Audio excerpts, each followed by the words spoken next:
Ini indahnya tafsir ini nih. Bismillahirrahmanirrahim, halaman 41, nomor 32.202. Ini Masya Allah, riwayatnya dinomorin nih ya, sampai puluhan ribu riwayat untuk menafsirkan ayat.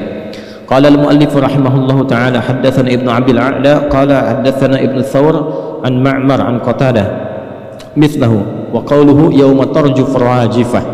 Adapun yang dimaksud dengan firman Allah yauma tarjuf rajifah, yaqulu ta'ala dzikruhu yauma tarjuful ardu wal jibalu, Al-Muzammil ayat 14. Ini yang saya maksud tafsir Quran bil Quran. Jadi kalau Bapak Ibu temukan ayat ke-6 di An-Nazi'at, itu bukan berdiri sendiri. Masih ingat rumusnya, rumus tafsir? Masih ingat? 500.000? 1 juta? Serius? 5 juta?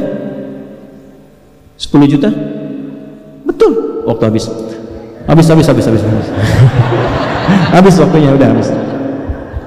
2S 1L. Ingat itu rumus tafsir, 2S 1L. Catat, nanti kalau saya tanya lagi sudah tahu jawabannya. Insya Allah saya tanya lagi ya, tanpa hadiah. Itu 2S itu 1 siyak, 2 sibak, L-nya lihaq. Siyak itu ayat yang dibaca, sibak itu hubungan ayat yang dibaca dengan ayat sebelumnya. Lihaq adalah hubungan ayat yang dibaca dengan ayat setelahnya. Jadi penafsir itu tidak main-main. Kita baca misalnya An-Nazi'at di ayat yang ke-6, yauma tarjufu rajifah, di mana ditemukan kata yang sama, kata rajifah dan tarjufu di ayat sebelum An-Nazi'at. Cari sampai Al-Fatihah dan cari sampai An-Nas. Cari ke belakang disebut dengan sibak, cari ke depan disebut dengan lihaq. Ayat yang disebut dengan siyak. Itulah menafsirkan Al-Quran begitu. 6.236 ayat, dicari ke semua korelasi. Itu adalah tafsir ayat dengan ayat. Jelas? Nah, tafsir ayat ini juga bisa diketahui dengan penjelasan di Al-Muzammil ayat yang ke-14. Ya. Yauma tarjuful ardu wal jibal. Nanti yang sering diperebutkan dunia nih, kadang-kadang sengketa dan sebagainya, yang disengketakan itu sudah hilang, habis semua, bahkan hancur. Ini ada sengketa tanah, perebutan tanah. Kata Allah, apa yang kau rebutkan itu satu saat yauma tarjuful ardu, tanah yang kau sengketakan hancur.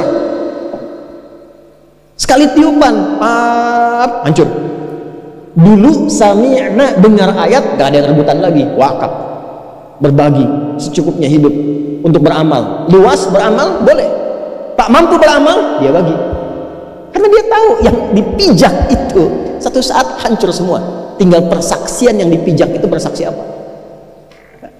Dulu sami'na, dengar langsung taat. Sekarang yauma tarjufu, begitu kemudian, maaf ya, ditiupkan sasakala. Sekarang pembuktian, sekarang kekinian, NASA kan sudah menemukan semacam trompet yang pernah saya gambarkan dulu kan, semacam trompet sasakala itu, dan kita kan ada di ruang itu. Begitu suara keluar dari sifat yang seperti trompet itu, hancur semua.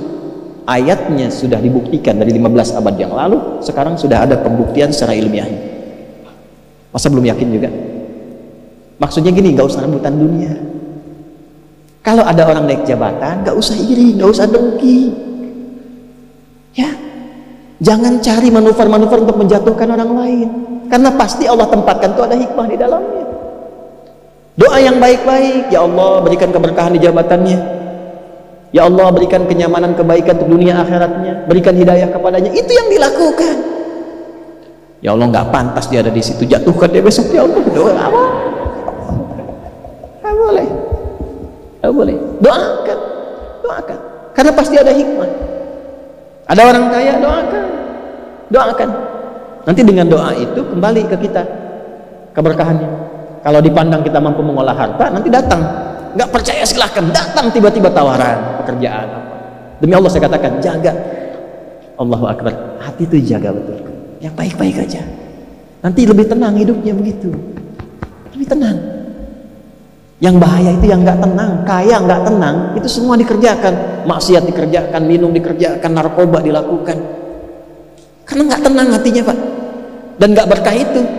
Jadi yang banyak pun karena nggak berkah, rasanya nggak ada, capek sendiri.